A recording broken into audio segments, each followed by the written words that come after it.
Good afternoon, everybody. I think we're going to start now. We're a bit late. We're a little bit late already. So I have the great pleasure today of introducing our keynote speaker, Christophe Jaffrelot.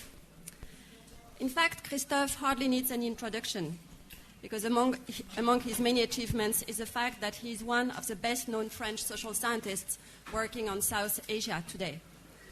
This, of course, has to do with the strong international dimension of his academic career.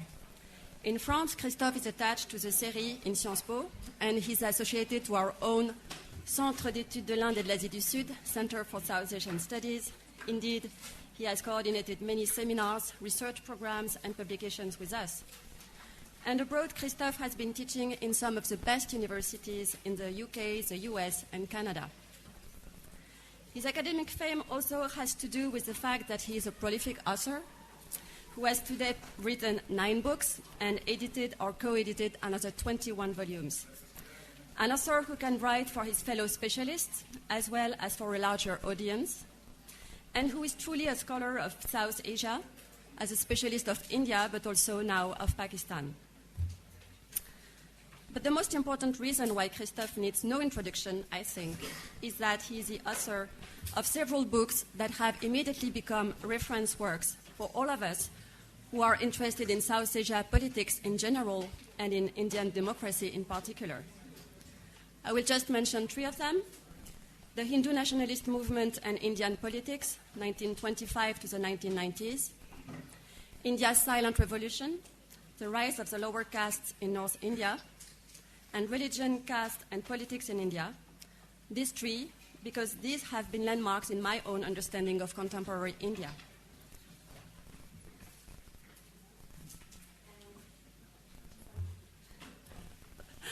And I will now leave the floor to Christophe so that he can tell us whether India today is becoming an ethnic democracy or not.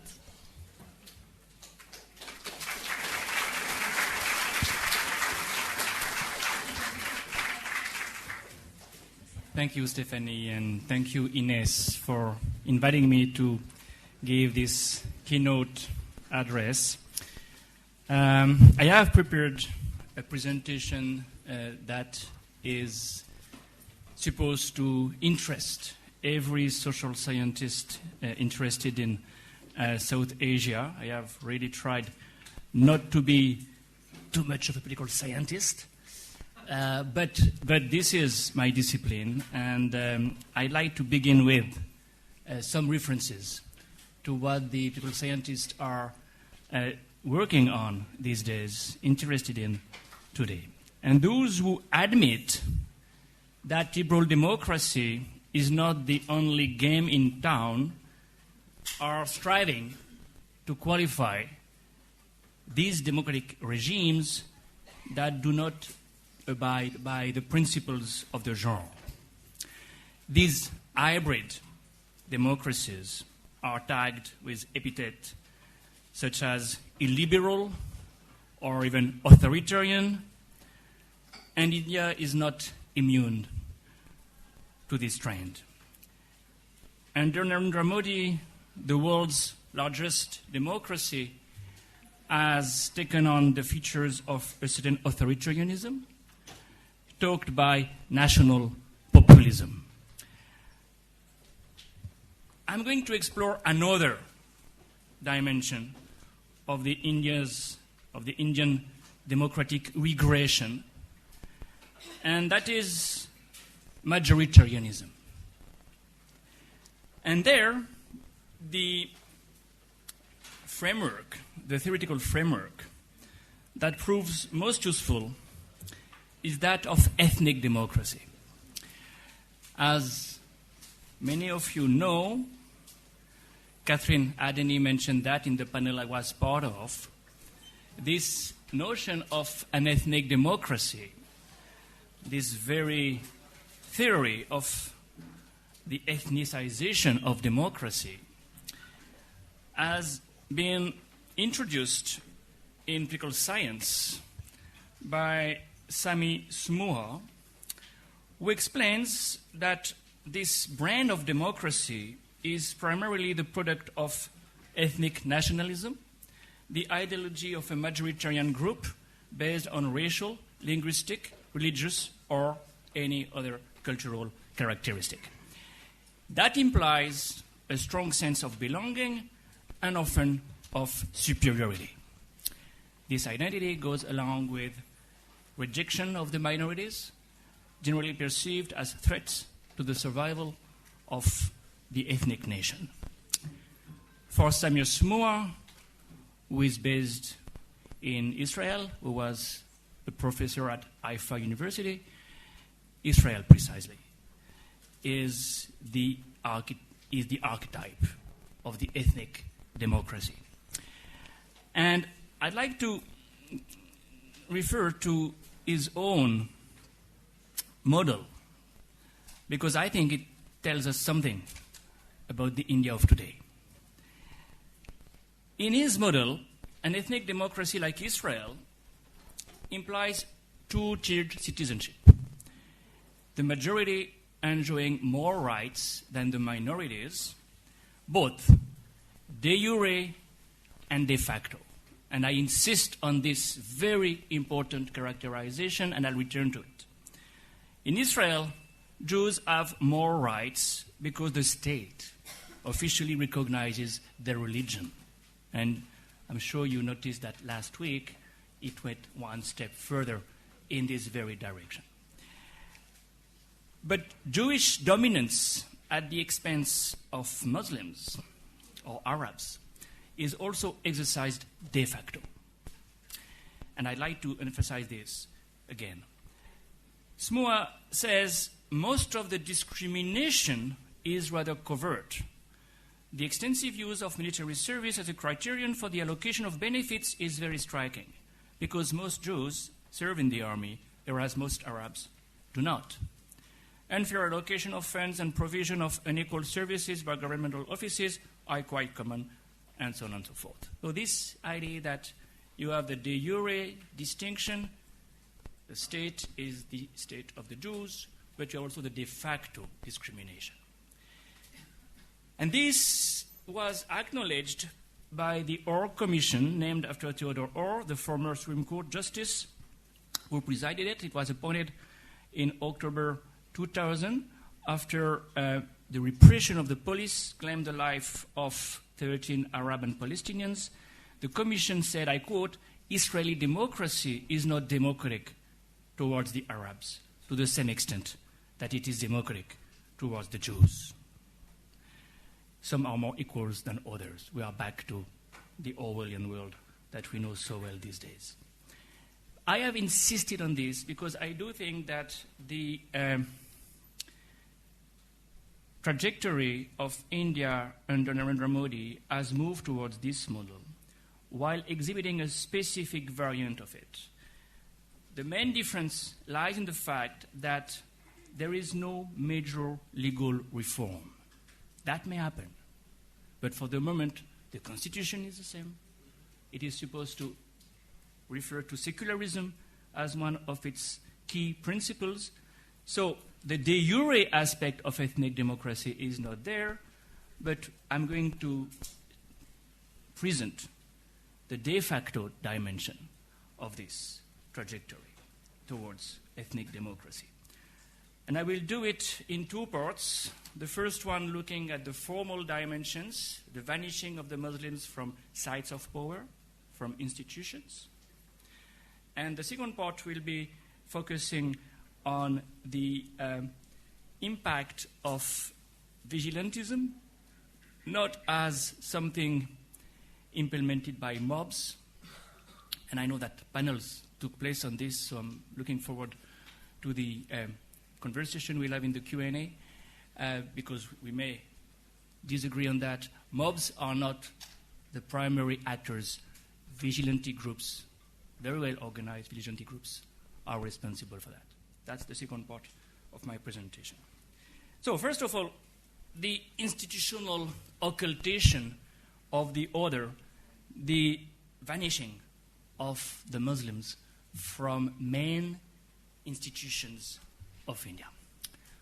The first thing to say here we need to qualify the idea that it is a recent phenomenon. There are many sites of power. There are many institutions in India from where Muslims had been eliminated, so to speak, or at least obliterated since the beginning.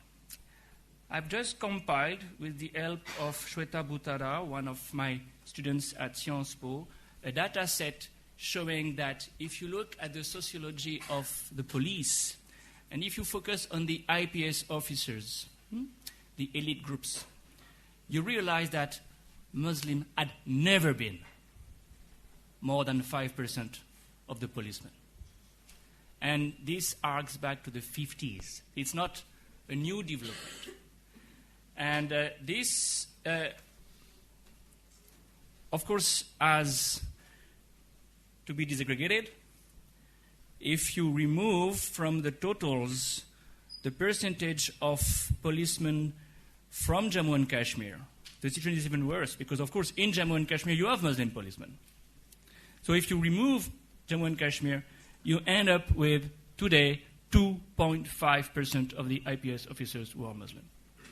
And the gap has increased because today Muslims are something like 14.5% of society. They were something like 10% in 10.5% in the 50s. So the gap in terms of percentage points has never been so great.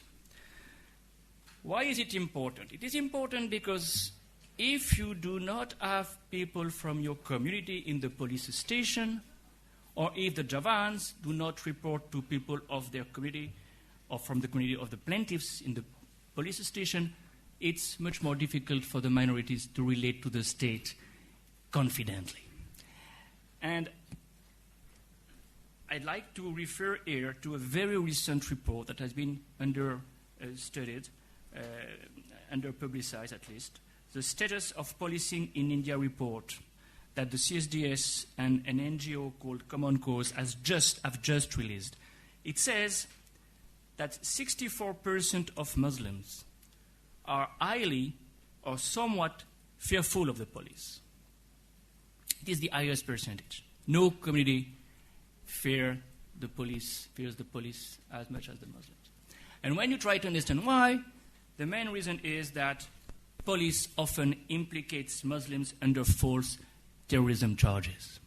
And we do know that there are in Indian jails hundreds, maybe more, thousands of young Muslims who have been arrested by the police under some terrorism charge, and they'll be in jail till the trial comes, and many of them, when the trial will come, will be released because there is no reason why they should be in jail. In fact, there is a fascinating data that has been given by the Crime Bureau saying that the percentage of those in prison is 21%. Muslims in prison, 21%. The percentage of Muslims in prison as convicts is 15.8%, not much more than their share in the population. The gap is what? Police bias. Police, I think, is one of the places where Muslims have never been represented, and they are not more represented now than they used to be. The army, I will not elaborate too much on the situation of the Muslims in the army because of the book Stephen Wilkinson has published recently, and which says it all, not only about the Muslims but about the social profile of the Indian army. In the army, Muslims are not welcome and have never been welcome. In fact, the share of the Muslims dropped from 32% in 47 to 2% immediately afterwards. And Jawaharlal Nehru was very worried about that.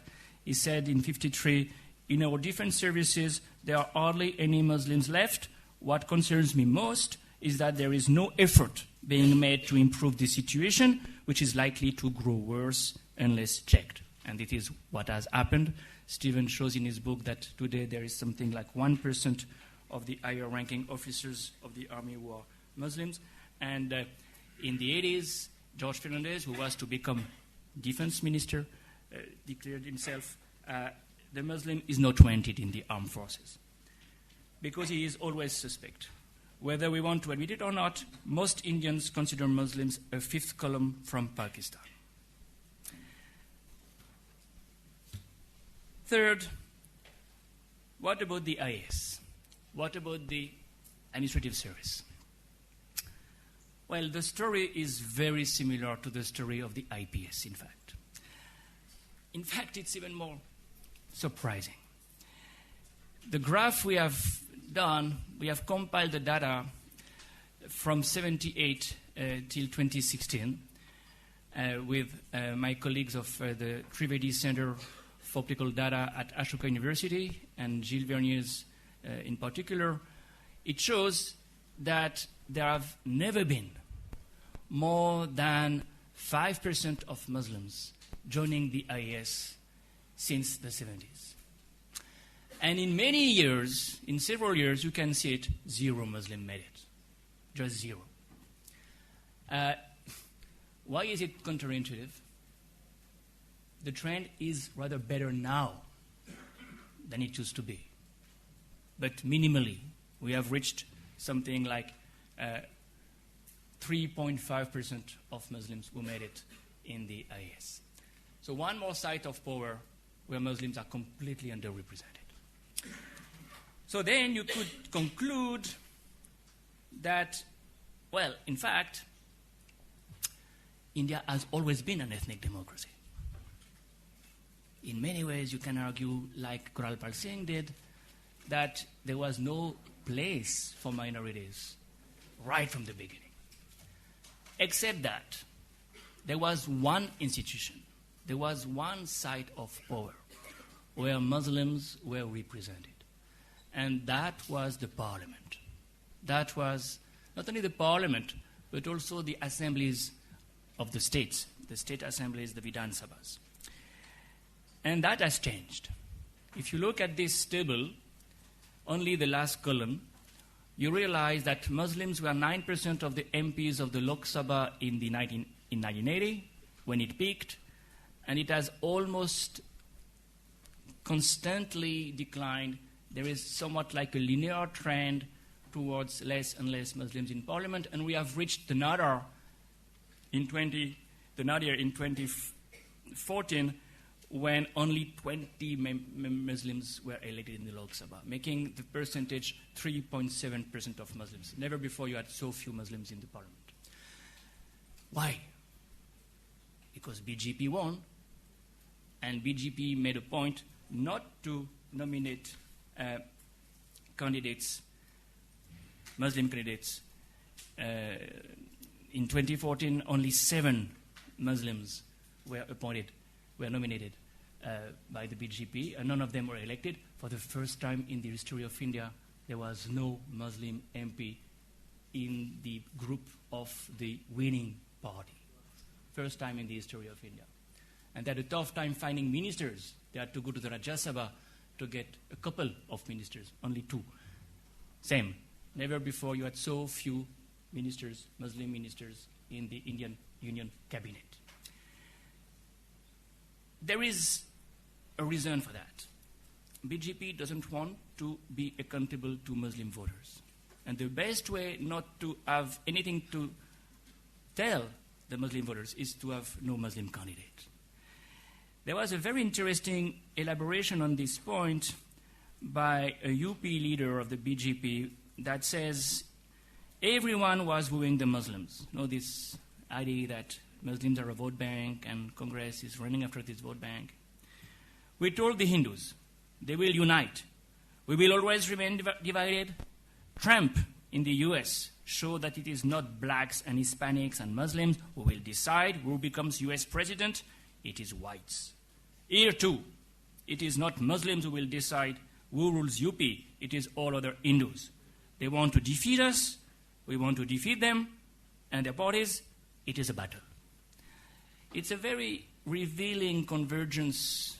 All the national populists in the world today have more or less the same agenda. And white supremacists and Hindu supremacists share the same idea that the nation is not made of everybody. it is made of the largest majoritarian group, and the winning party, the ethnic nationalist party, has to represent them only. What is more surprising is that other parties, including Congress, stopped nominated Muslims as well. And I want to cut a long story short because I could go on for hours on this topic. But if you look at this somewhat complicated table showing the percentage of Muslims, the last column, in the candidates of some parties, you see that very few parties are giving tickets to Muslims in large proportions. You have the Trinamool Congress, 16%. You have the Rashtra Janata Dal, 20.7%. You have the Samajwadi Party, 18.4%. Congress has only 5.6% of its candidates coming from the Muslim community, and BJP 1.6%. What is even more interesting is that if you go to the state level, and again we are doing with the Ashoka University Center for Political Data research on the Vidhan Sabhas, you realize that this is true almost everywhere. Most of the states have a diminishing proportion of Muslim MLAs. It is particularly true of Maharashtra, and I'll go quick because, again, we could spend too much time on that, but look at the trend only. Madhya Pradesh, Rajasthan is interesting. When Congress wins, Muslim candidates win in larger numbers. When BJP wins, it goes back to almost zero. Look at this, Uttar Pradesh, fascinating. From SP to BJP, the proportion of Muslims dropped from 18 to 6% of the MLAs. The only states where Muslims are still represented in large numbers in the State Assembly is West Bengal because of the Trinamool Congress. You may say, well, maybe Muslims don't want to be elected. Maybe they don't contest. So we looked at the candidates. And again, I will go quick and I will review the candidates. The green bar is made of Muslim candidates. The blue bar is made of Muslim MLAs. The number of Muslim candidates constantly increased in the 90s. Muslims wanted to be part of this game. And they stopped to contest in large numbers when the deposits became more expensive. But they started to do it again, and you can't say they don't want to be there. They contest in large numbers. And it took us quite some time to find all these Muslim names on the list of the Election Commission, but here they are. So that's what is new so far as institutions are concerned. To conclude on this first part, I would say that if we look at institutions, you can definitely argue that there was something of an ethnic democracy in India as early as the 50s, so far as the presence of Muslims in the police, in the army, in the EHESS was concerned. But there was something new because of the new dispensation, because of the rise of Hindu nationalism. You also see Muslims vanishing from elected assemblies. Now, that is only one part of the story. This is the formal, institutional dimension of what is an ethnic democracy. If we turn to the informal, to the de facto dimension, we have to look at the way vigilantes have become state actors. And that's the main point that I'm going to do in this second part. Well, vigilantism is a fascinating phenomenon in the world of today. You go to Russia today and you see how many vigilante groups are in fact imposing the morality, the law and claim to be implementing the law. It's across the world. Look at what happened in the US as well, and we had so many examples of skirmishes and even riots between vigilantes and liberals. I would define it following two French colleagues, Gilles Favarel-Garrigue and Laurent Gaillet, who have just edited a superb volume of politics, not politics CS, politics IX, like Asterix, politics, on vigilantism. And they say, vigilantism can be defined as a range of collective, coercive practices which are often violent and usually illegal, that aim to keep order and or mete out justice in order to enforce legal or moral norms. Legal or moral norms. Legal, we know. Moral, it has to do with legitimacy, not legality. And I'll return to this difference. Well, if we look at the history of vigilantism in India, we can certainly argue that RSS itself has affinities with vigilantism. In fact, it's inherent in the mission of the RSS, because this mission, in the first place, aims at working at the social, at the grassroots level, to organize the Hindus, to defend their interest, and to protect their identity. So it's a society-oriented agenda. Right from the beginning, Edgar focused on this. Govalkar, the successor of Edgar, reinforced that and resisted any attempt by Hindu Mahasabha or others to bring RSS in the political arena. Politics was not the natural arena for RSS. Society was. And the state, as a result, was not the target. To capture the state was not on the agenda. What was on the agenda was to convert society to the Hindutva ideology, and then the state would fall as a ripe fruit. And in his book, 1938, Golwalkar says, in We or Our Nationhood Defined, we are out to understand the nationhood of Hindustan, which done, all questions regarding the form of the state shall be worth entrusting to the nation as we find it to exist. We build the nation first, and then we look at the state. We build the Hindu Rashtra first, and then we'll turn to the Hindu Raj. Well, this is something that had many implications. To build this Hindu Rashtra meant primarily to persuade Hindu society to believe in their version of Hinduism. And that was the rationale behind the shakas, branches at the grassroots level across the country, to persuade the young Hindus to share their worldview of Hinduism, of the Indian history, and also to enforce rights, practices, traditions. While the RSS relied on social work and persuasion on the Shaka network for doing that, it never ruled out the use of constraint and violent means. In fact, the Swayamsevaks not only wore a paramilitary uniform and observed quasi-military discipline, but they were also trained on the Shaka to ply the lathi. This Janus-like dimension of the RSS means to be emphasized.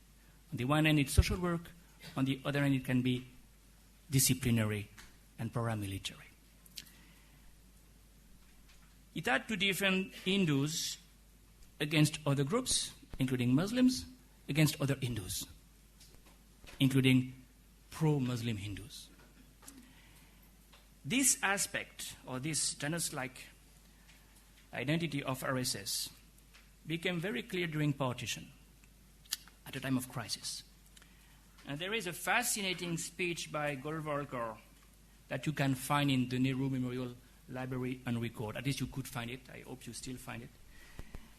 That was, in fact, a transcript of the intelligence services of the Nehru government. I'm going to read this page because it will, I hope, enlighten you to some extent. On 8 December 47, 4 months after partition, at 5 p.m., about 2,500 volunteers of the Sangh collected in their camp on Rohtak Road. After some drill, M.S. Golwalkar, the guru of the Sangh, addressed the volunteers. He explained the principles of the Sangh and said that it was the duty of every individual to be prepared for facing the coming crisis with full force. Very soon, they will be placing a complete scheme before them. The time for mere playing had gone. Our volunteers should enroll new volunteers in every house and should instill in them the essence of Hinduism. Referring to the government, he said that law cannot meet force. We should be prepared for guerrilla warfare on the lines of the tactics of Shivaji. The Sangh will not rest content until it has finished Pakistan. If anyone stood in our way, we will have to finish him too, whether it was Nehru government or any other government. The Sangh could not be won over. They should carry on their work. Referring to Muslims, he said he had no power on earth could keep them in Hindustan. They shall have to quit this country. Mahatma Gandhi wanted to keep the Muslims in India so that the Congress may profit by their votes at the time of election, but by that time not a single Muslim will be left in India. If they were made to stay here, the responsibility would be the governments and the Hindu community would not be responsible. Mahatma Gandhi could not mislead them any longer. We have the means whereby such men can be immediately silenced. But it is our tradition not to be inimical to Hindus. If we are compelled, we will have to resort to that course too. This speech is, of course, something that will be contradicted few weeks later by the assassination of Mahatma Gandhi. Because immediately the ban by Nehru of RSS will hijack this agenda. RSS cannot be violent in the public sphere, at least because there is 20,000 Swayamsevaks behind the bars. So RSS fell back on the other dimension of the Janus-like mission I have mentioned before, social work. And they did social work, and somewhat subcontracted vigilantism to other organizations, including Bajrang Dal. And Bajrang Dal was created in the 80s to do the kind of work Golwalkar had mentioned in 47, and that the RSS could not do itself in the framework of the Ayodhya movement. This is history. Now, after 2014, a new chapter has been opened. And the situation has changed so dramatically that the other side of the moon, so to speak, could be revealed and implemented. Since 2014, we've seen the Sangh Parivar becoming something like a parallel government, working, in fact, with the government. And that's why the idea of parallel government is not good. It's a continuum, much more than an alliance. There is clearly a converging interest and concerns of the RSS and the BJP to explain the rise of Hindu vigilantism. On one hand, the government remains clean, exterior to any illegal anti-minority action. But these actions are in tune with its its ideology. On the other hand, the Sangh Parivar, because it has nothing to fear from the state anymore, can unleash its agenda at the grassroots level. And I repeat, this is what matters the most. RSS wants to change society at the grassroots level. To do something the state cannot do. The state cannot change the psyche of people. They don't believe in this top-down kind of transformation. It has to be done at the grassroots level. They have to do it, but to do it more effectively, they need some blessing from the state. At least the state should not interfere with their own agenda. Between 2014 and 2019, because I'm sure there'll be no difference in the coming month, the Parivar has launched various types of campaign: love jihad, campaigns against conversions to Islam and Christianity, gar wapsi, against Muslim occupation of the urban space. You can somewhat call it land jihad. And that happened in Gurgaon recently when namaz was not possible in public space. And of course, fight against cow slaughter. I'm going to focus on love jihad briefly and the cow protection movement afterwards. The first campaign in this series was initiated as early as September 2014 in the name of anti-love jihad activities. In September 2014, the organizer, the mouthpiece of RSS, had a front-page article against love jihad. And the article was saying there are examples of feigning love, followed by devastating tales of pain, suffering, blackmailing, and torture for conversion. The idea was that Muslim men may seduce Hindu girls, but in the end, the idea is to convert them to Islam. That was the idea, and I do not mention what happened in UP with the Romeo Squad and so on. That's the RSS, only RSS-sponsored organization. So what was seen as somewhat spontaneous reaction towards inter-community marriages was in fact very clearly fine-tuned by RSS organizations. RSS founding always ad hoc groups. You have one group for each task. In that particular case, they created the Hindu Behan Beti Bachao Sanghar Samiti, Save Hindu Sisters and Daughters Committees. Activists offered to help parents who lamented their daughter's marriage to a Muslim, but they sometimes also undertook preemptive action owing to a vast network of informers in police stations and courts where parents might go to report a missing daughter. Their methods were revealed by journalists for two investigative news websites, Cobra Post and Gulal.com. Posing as students sympathetic to the Hindu nationalist cause, they recorded their conversations with activists using hidden cameras. The first task of these organizations appeared that they had first to convince young Hindu women not to marry with their Muslim fiancé. And one of the BJP MLAs, Sangeet Som, from Muzaffarnagar district, declared in a very interesting reflection of the way they were using moral pressure at the grassroots level, we make the girl see the reason that it is not good for her. We tell her that they are Muslims. They never settle for one woman, whereas a Hindu boy will be automatically sent to jail if he does so. On the other hand, a Muslim can marry up to 4 women, and those women can adjust among themselves. Most importantly, we exert on her emotionally, saying that her mother will die, her father will die, and brother might even commit suicide, and he would not be able to face the society. If persuasion failed, and we are really in one dimension of vigilantism that we often miss, the anti-Hindu or the vigilante activities vis-à-vis Hindus. If persuasion failed, then there are other techniques. And an RSS leader from Muzaffarnagar again, Ankar Singh, who described the way he rescued 125 girls from the clutches of Muslims and remarried them to Hindu men, says that usually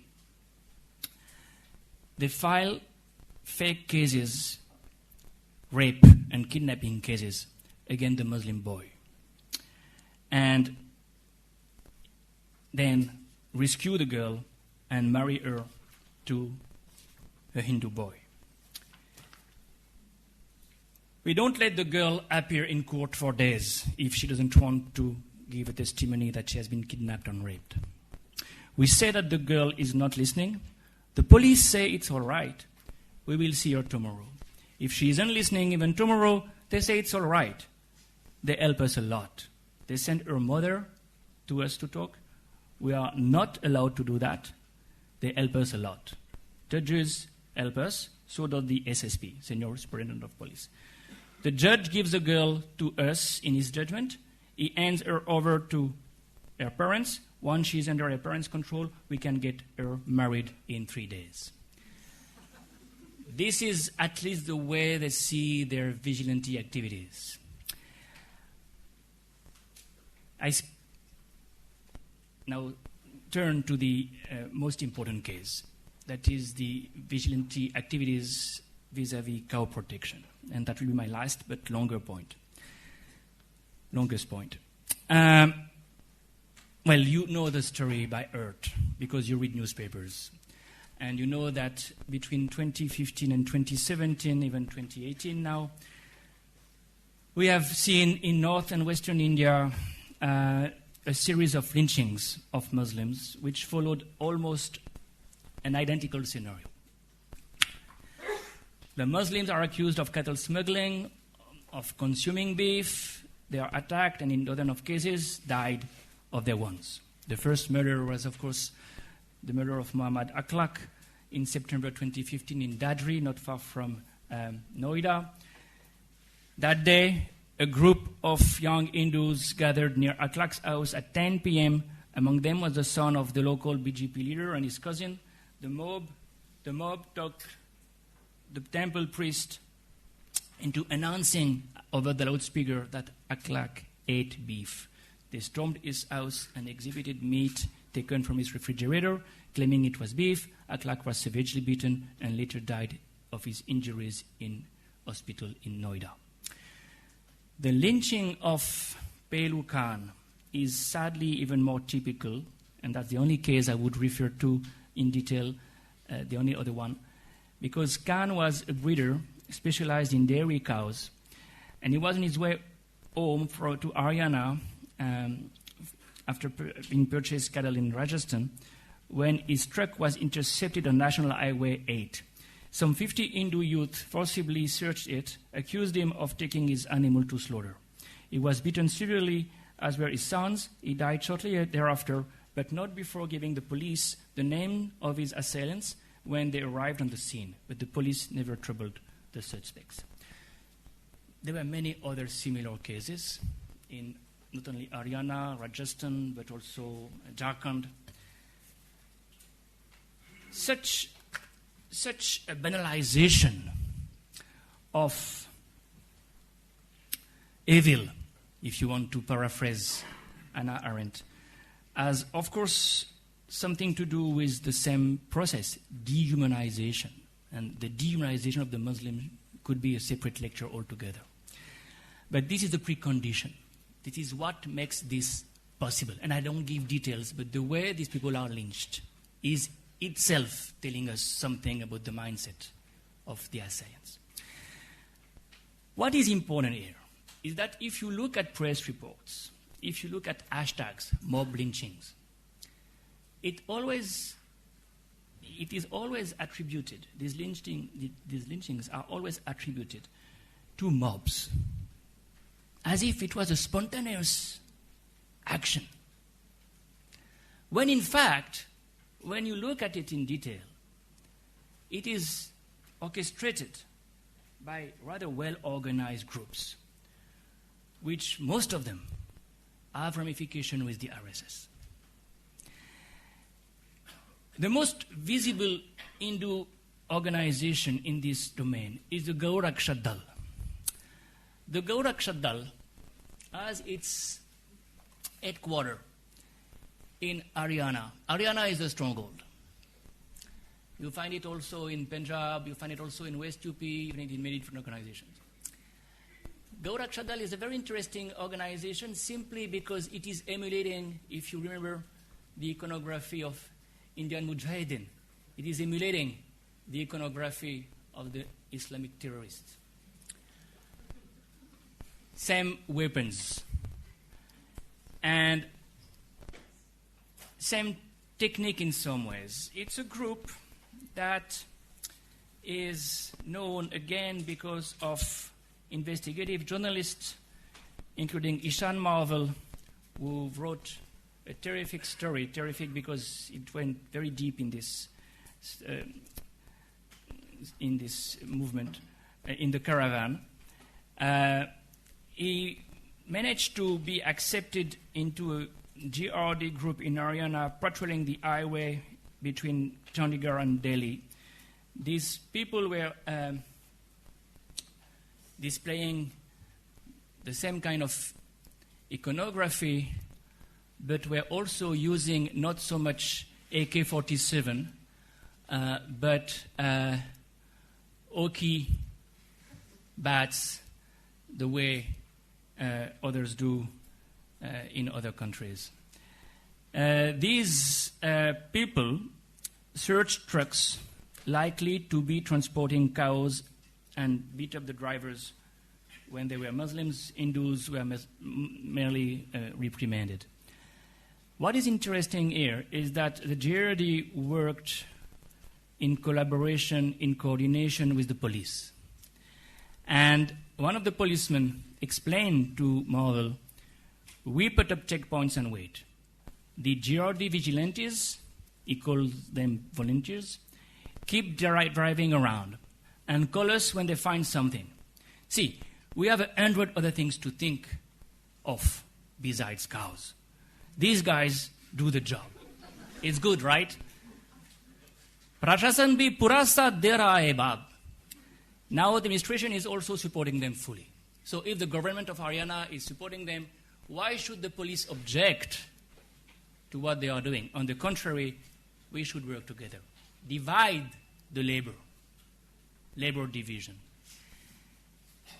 Well, this osmosis is very interesting because, of course, you have all these guys patrolling at night with the police. And by the way, all these are photographs they publicize themselves because what is the objective? Heroism. Yeah, you're someone. You're breaking the back of Muslims all nights. That gives you some sense of self-esteem. That gives you some identity. But this is the lumpen dimension. And we should not focus on this lumpen dimension only, because then we would also say, oh, the mob is doing the job. It's a kind of mob. But behind the mob is an organization. And one of the leaders, Satish Kumar, shows how these organizations can go berserk. It's very interesting to see how gradually they realized that they could not only kill Muslims, but also make money. And extortion became a kind of parallel activity. An extortion with the gun. And the way Satish Kumar, who was the GRD president of the Punjab branch, created a gang, a private army, literally, on the basis of cow protection. That was too much for Modi, and you may remember that in August 2016, Narendra Modi declared that something like 70 to 80% of the cow vigilantists were in fact criminals and had to be dealt with accordingly. This man, Satish Kumar, was arrested a few days later under charges including extortion and rioting. But the RSS chief himself, Mohan Bhagwat, spoke in favor of the cow vigilantists. And Modi has to transform his 70 to 80% into a handful. It's very important to keep this in mind. We are focusing on Modi as the main actor in this play. He's not and the tree should not hide the forest behind. This forest is, and that's my last point, is now completely imbricated in the state apparatus. The Haryana government has created its own branch of co-protectors. It is known as the Gao Seva Ayog, and the Gao Seva Ayog is made of RSS people. This is a group of 12 people. Most of them are RSS leaders, Zangchalak, or even former Pracharaks, which are at the interface between the state and the Gao Ratradal. In fact, they come from the Gao Ratradal, but they have now been hired by the government. This is the Indrashtra in action. It's part of the state, but it's a new dimension of the state. And they work in collaboration with the police. Baniram Bangla is the chairman of this Haryana Gao Seva Ayog, an RSS person, and Bharti Arora is the deputy inspector general in charge of the police, which has been created, a special police force. It is called the Cow Task Force. Some IPS officers have been seconded to a special cow task force in the Haryana police only to take care of cow protection. And they work in collaboration with RSS people who have been appointed by the state government in this Ayog. So we have a new kind of state formation. And that's what I would like to conclude upon, this idea of state formation being an idea I drew from Bruce Breman and John Lonsdale, who tell us you have state building, police, judiciary, and you have state formation. Who is really meaningful at the grassroots level? Where is the authority laying? And the authority is not necessarily laying in the legal, formal state apparatus. It can be laying in the legitimate, not necessarily legal, but legitimate sources of authority. And they are legitimate because they represent the majority.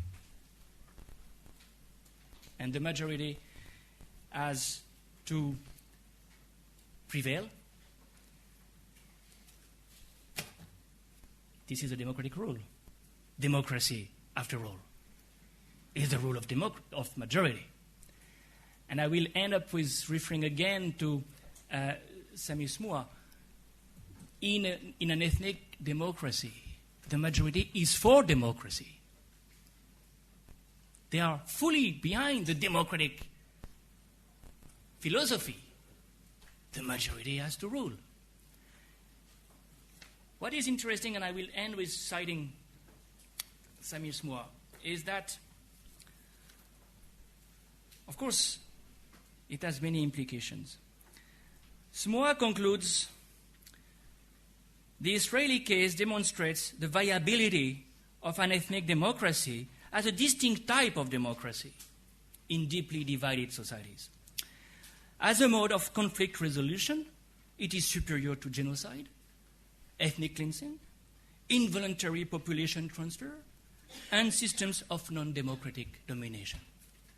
It works, provided the minority accepts to be made of second-class citizens. And this is an invitation for the minorities to remain second-class citizens.